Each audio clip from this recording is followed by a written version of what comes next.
One serious touchscreen malfunction was vote switching. Voters would select one candidate, and their vote would switch on the screen to someone else. Vote switching in Florida was concentrated in certain counties.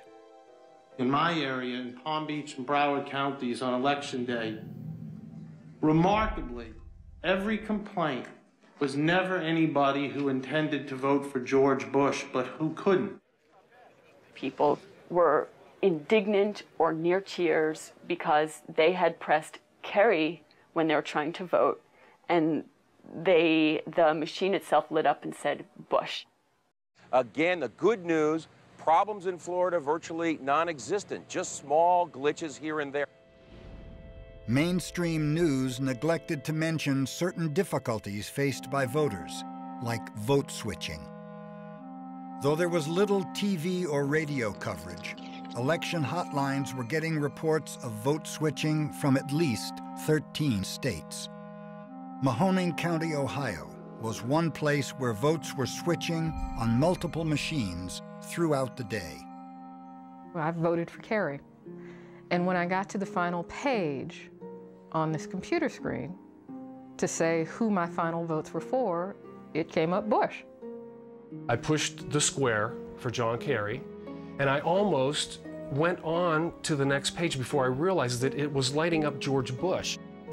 I pushed my vote for John Kerry. Immediately, the vote jumps up and lights up the name of George Bush. Well, I screamed. There was chaos when people were coming out and saying their votes didn't register right. They were angry. Sorry, no, what it says is, how are you reconciling the discrepancy?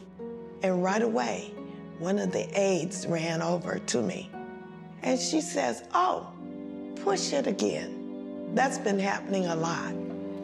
As I was leaving, there were people that were asking the poll workers to help them because the same thing had happened to them.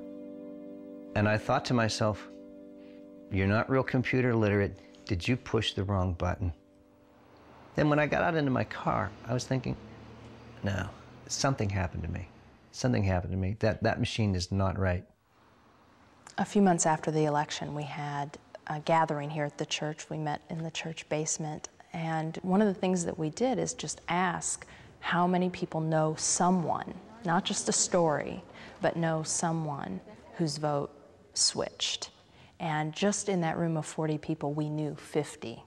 All the concerns going into the election about the e-voting machines, the electronic voting, not having a paper trail, we're not really recording any problems or significant problems. Most newscasters continued to ignore reports of vote switching, while concerned activists used the internet to bring attention to the issue. John Kerry. Hello, John Kerry. Maybe next? Are you sure? Yes. Yes. Yes, I'm really, really sure. You don't want to not vote for John Kerry? No. John Kerry. Oh, come on. John Kerry. Okay, maybe I want to vote for George Bush. John Kerry! Ah. Come here, you little John Kerry. Come here, you little What?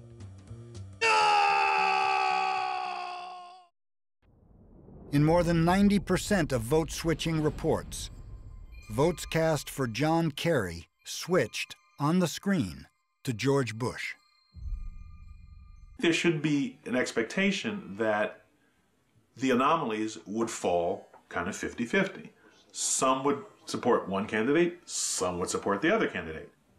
They didn't seem to fall both ways.